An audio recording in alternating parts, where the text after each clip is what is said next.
এই তো তোরে পাইছি। আজকে থেকে 2 বছর আগে তোর ছোট ভাই যখন হসপিটালে ছিল তুই আমার থেকে 2 লাখ টাকা ধার নিয়েছিলি। যদি আজকে সন্ধ্যার মধ্যে তুই আমার টাকা না দিস তাহলে তোকে আর তোর ছোট ভাইকে মেরে ফেলবো। বলে দিলাম, কান খুলে মনে রাখ। আরে এখন আমি কি করব? আরে ভাইয়া কি আবার কলিং বেল বাজালো, দেখি গিয়ে। জি বলেন ভাই। চলেন না আল্লাহর রাস্তায় জামাতে যাই। একটু দাঁড়ান ভাই। আল্লাহকে ভালোবাসলে লাইক সাবস্ক্রাইব করে দিবেন। ভাই রে, জামাতের লোকরা এসেছে, আমি কি তাদের সাথে জামাতে যাব? ভাইয়া তুমি আল্লাহর নাম নিয়ে জামাতে যাও। বিপদ থেকে রক্ষা করার মালিক তো আল্লাহ তাআলা। ঠিক আছে আমি গেলাম। চলেন আমরা জামাতে যাই।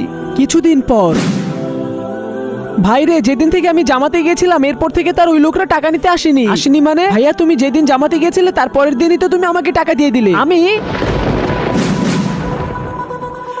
নে ভাই, ওই লোকদেরকে ধারের টাকা পরিশোধ করে দিস।